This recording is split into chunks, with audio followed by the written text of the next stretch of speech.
The air is thick with tension. A palpable anxiety hangs over America. Election day is upon us, and with it, a profound sense of uncertainty. The stakes have never felt higher. The divisions have never seemed deeper.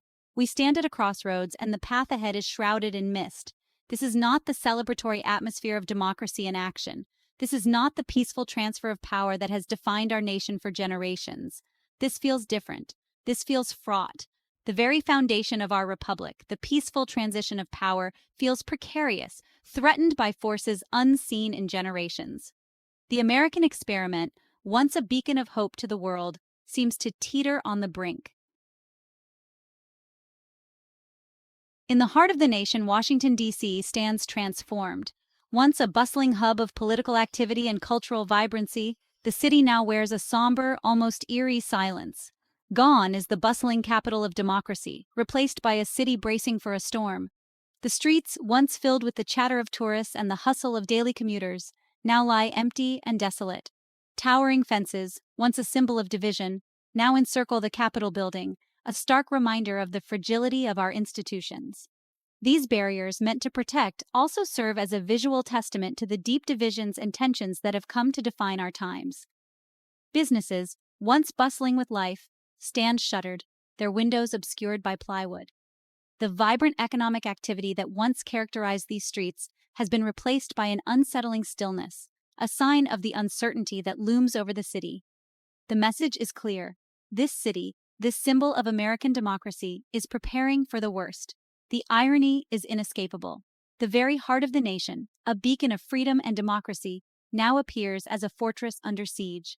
The very symbols of our freedom, the monuments to our history, are now caged, protected from the potential wrath of the people they represent. These landmarks, which once stood as open invitations to reflect on our shared past, are now guarded and inaccessible. The sight of our capital city resembling a fortress is a jarring visual representation of the state of our union. It speaks volumes about the current climate of fear and division that has gripped the nation. It is a testament to the fear and uncertainty that has gripped our nation. The palpable tension in the air, the anxious faces of the few who venture out, and the omnipresent security forces all paint a picture of a city and a country on edge. The fear is not unfounded. In today's world, the anxiety that grips the hearts of many is a reflection of the turbulent times we live in. The recent past casts a long shadow over the present. The memories of chaos and unrest are still fresh in our minds, serving as a constant reminder of the volatility that can erupt at any moment. We have seen the unthinkable happen before. The streets that once bustled with life have turned into battlegrounds, and the echoes of those violent days still linger in the air. The echoes of violence still reverberate in the halls of Congress, a chilling reminder of the fragility of our democracy. The increased security measures and the visible scars on our institutions are testaments to the threats that loom over our democratic processes.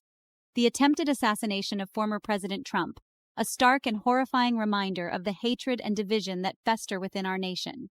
This event has not only shaken the political landscape, but has also highlighted the deep-seated animosities that can drive individuals to such extremes.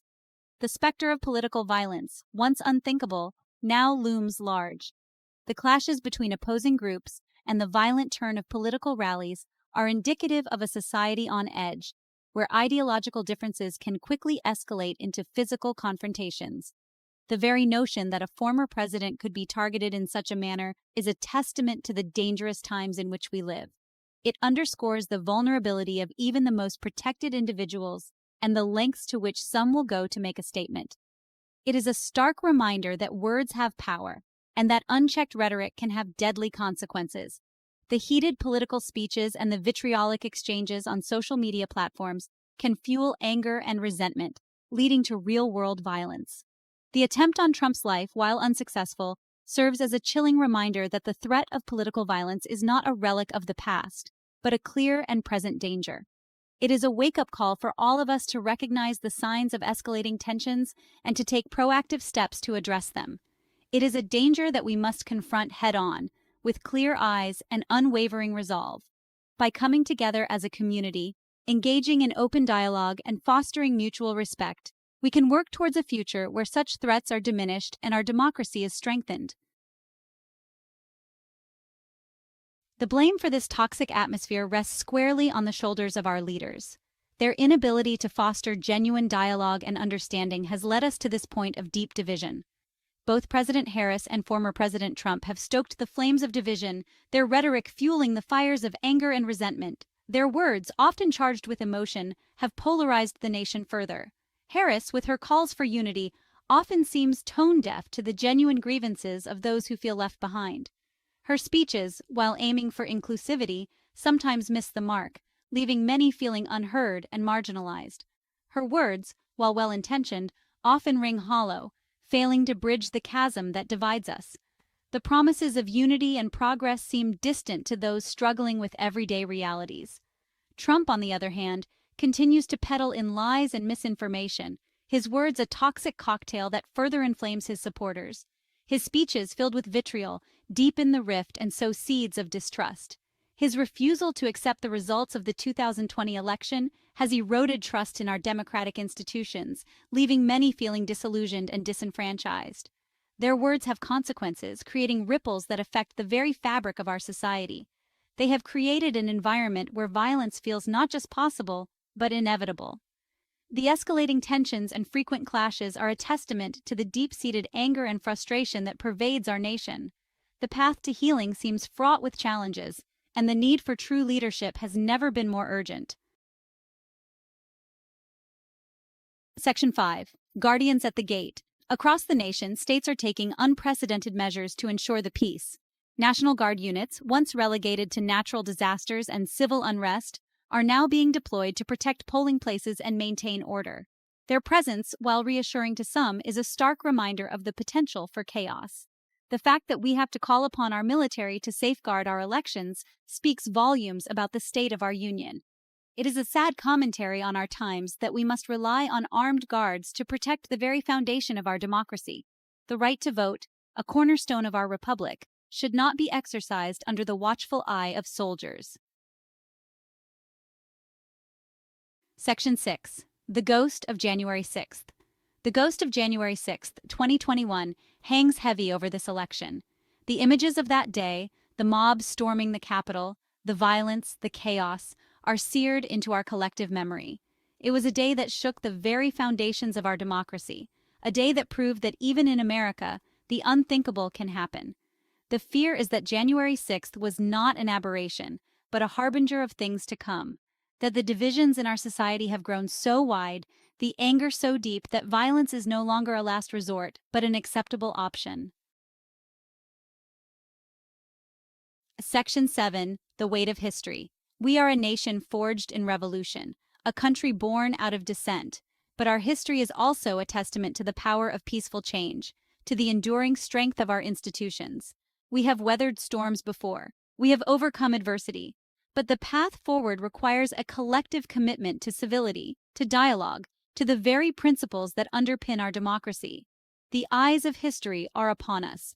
The choices we make today will determine the course of our nation for generations to come. We can choose the path of division and discord, or we can choose the path of unity and healing. Section 8. The People's Fear. Across the country, Americans are on edge. They are worried for their safety, their families, their future.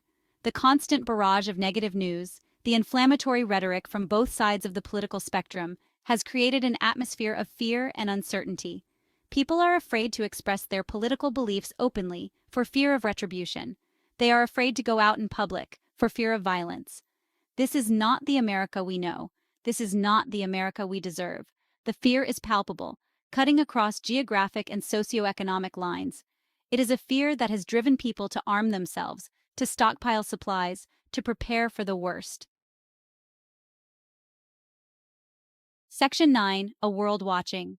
The world is watching, their eyes fixed on America with a mixture of concern and disbelief. They see a nation teetering on the brink, a superpower grappling with its own demons. Our allies are worried, our enemies are emboldened. The image of American exceptionalism, the shining city on a hill, has been tarnished. The world looks to America for leadership, for inspiration. But what they see now is a nation divided, a democracy in peril. Section 10. The Stakes We Share. The stakes in this election are not merely political. They are existential. They are about the very soul of our nation. They are about who we are as a people and what we stand for. We can choose the path of anger and division, or we can choose the path of unity and hope. The choice is ours. The future is in our hands. This is not just about Democrats or Republicans. This is about Americans. This is about our shared future. This is about the kind of country we want to leave to our children and grandchildren. Section 11. A Prayer for Peace. As we stand on the precipice of this pivotal election, let us pray for peace. Let us pray for wisdom. Let us pray for the strength to come together as a nation, to heal our divisions, and to build a more perfect union. May God bless America, and may God guide us through these turbulent times. May we emerge from this election stronger, more united, and more committed than ever to the ideals of democracy and justice for all. The road ahead will be difficult. There will be challenges, there will be setbacks, but we must never give up hope. We must never